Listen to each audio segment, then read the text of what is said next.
புரிஞ்சுக்கங்க, உலகத்தில் tap water தான் அருமையான தண்ணிங்க. என்ன பொறுத்த வரைக்கும் டேப் வாட்டர் குடிச்சா ரொம்ப ரொம்ப நல்லது. சொன்ன பார்த்தீங்களா, ரத்தத்தில் எல்லா பொருளும் நல்ல பொருளா இருக்கிற ஒரே பொருள் டேப் வாட்டர். என்ன நீங்க குடிக்க மாட்டீங்க தானே? நான் குடிக்கிறேங்க, தயவுசெய்து குடிங்க, நல்லா தான் இருப்பீங்க. ஒருவேளை அதை குடிக்கிறதுக்கு கொஞ்சம் பயமா இருந்தா நான் ஒரு ஐடியா சொல்றேன். அந்த குழா தண்ணிய இயற்கையா எப்படி ஃபில்டர் பண்றதுன்னு சொல்லி கொடுக்குறேங்க. சரிங்களா?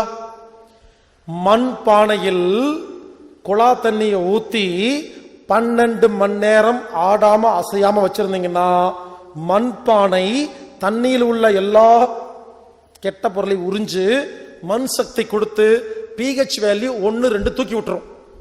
உலகத்திலேயே சூப்பர் ஃபில்டர் மண்பானை ஃபில்டர்.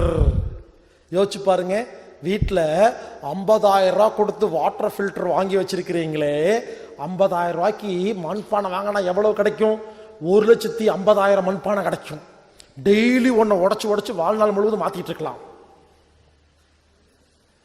வெள்ளை கலர் பருத்தி துணி, வெள்ளை கலர் பருத்தி துணியில குழா தண்ணி ஊத்தி இந்த பக்கம் எடுத்துட்டீங்கன்னா மேல ஊத்தும் போது பாக்டீரியா வைரஸ், கீழே வரும்போது பாக்டீரியா வைரஸ் இருக்கவே இருக்காதுங்க.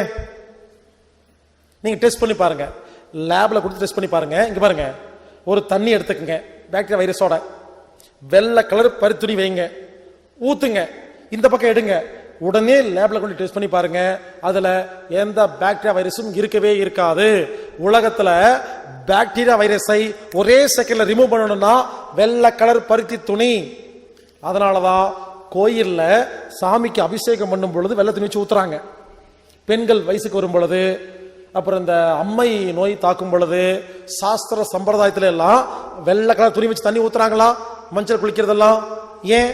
வெள்ளை கலர் பருத்தி துணியில் தண்ணி ஊத்தி எடுத்துட்டா தண்ணி சுத்தமாக்கப்படுகிறது. அடுத்தது, கொய்யா மர கட்டைய ஒரு அடிக்கு வெட்டி தண்ணிக்குள்ள போட்டு வச்சா தண்ணி சுத்தமாயிட்டே இருக்கும். நெல்லிக்காய் மர கட்டைய ஒரு அடிக்கு தண்ணிக்குள்ள போட்டு வச்சா தண்ணி சுத்தமாயிட்டே இருக்கும். அடுத்தது, தேத்தான் கொட்டை.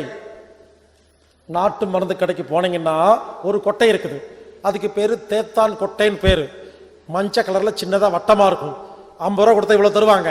இங்க பாருங்க, மண்பானையில் குழா தண்ணியை ஊத்தி வச்சு தேத்தான் கொட்டை இருக்கு இல்லையா, அதை கைய உள்ள விட்டு அந்த ஓடு இருக்கு இல்லையா, ஓட்டுல ஒரு 30 முறை ரவுண்டு கட்டி சுத்தி விட்டுட்டு பேசாம நைட்டு வச்சுட்டு வந்து படுத்துட்டு காலைல போய் பாருங்க, ஒரே ஆச்சரியமா இருக்கும். பாதி தண்ணி சளி மாதிரி இருக்கும், பாதி தண்ணி மேல சூப்பரா இருக்கும். ஐயோ சளி பிடிச்சிச்சுன்னு தூக்கி வீசிடாதீங்க. இந்த தேத்தான் கொட்டை என்ன தெரியுமா பண்ணும்? சாதாரண கண்ணில் பார்க்கும்போது தெரியாத பாக்டீரியா வைரஸ் கிருமிகளை, குப்பையை நைட் என்ன தெரியுமா, எல்லாத்தையும் கீழே இறக்கிருங்க. அந்த அந்த பானை தண்ணியில கால்வாசி தண்ணி குப்பையா இருக்கும், முக்காவாசி சூப்பரா இருக்கும். நீங்க என்ன பண்ணுங்க, மேல் இருக்க தண்ணியை மட்டும் தனியா எடுத்து குடிச்சீங்கன்னா இதை விட உலகத்துல சூப்பர் ஃபில்டர் வாட்டர் கிடையவே கிடையாது. பாருங்க, இப்படி தண்ணியை சுத்தம் பண்றதுக்கு 1000 டெக்னிக் இருக்கு. அதை ஃபாலோ பண்ணுங்க. புதுசா வர பெரிய பெரிய டப்பாவெல்லாம் வாங்கி வீட்டில் வைக்காதீங்க. கடைசியா ஒரு ஐடியா கொடுக்குறேன், சிம்பிள் ஐடியா தண்ணியை சுத்தம் பண்றதுக்கு. மீன் தொட்டியில ஒரு மிஷின் வச்சிருக்கீங்க இல்லையா, மொட்டா வந்துட்டு இருக்கு இல்லையா, பபிள் மிஷின். அது ஏன் வச்சிருக்கிறோம்? அந்த மொட்டு மிஷின் வச்சிருந்தா தண்ணியை மாற்ற வேண்டிய அவசியமே இல்லையா? அது வைக்கலன்னா தண்ணி அடிக்கடி மாத்தணுமா? ஏன்? மீன் என்ன பண்ணுது, தண்ணீர் உள்ள சத்து பொருளை தீத்துருதா, அப்ப தண்ணி அடிக்கடி மாத்திரமா? இந்த பபிள் மிஷின் வச்சோம்னா காத்து உள்ள போய், நல்லா கேளுங்க, வெளியிருக்கிற காத்து தண்ணிக்குள்ள போய் வெளியே வந்தோடனே காற்றில் உள்ள பிராணன் தண்ணி வெளியே உள்ள பூந்துருதா. குடிக்கிற அந்த பாத்திரம், அண்டா, குண்டா, அதுக்குள்ள மீன் தொட்டியில் இருக்கிற அந்த பபிள் மிஷின் வாங்கி போட்டு விட்டுருங்க, ஆட்டி விட்டுருங்க, முடிஞ்சிருச்சு. 24 மணி நேரமும் நாம குடிக்கிற தண்ணி வழியா காத்து பாஸ் ஆச்சுன்னா தண்ணி சுத்தமாயிட்டே இருக்குமா? இங்க பாருங்க, ஒரு நாள் ஃபுல்லா பபிள் மிஷின் போட்ட தண்ணிய 1 டம்ளர் குடிச்சா 100 டம்ளர் குடிச்ச மாதிரி.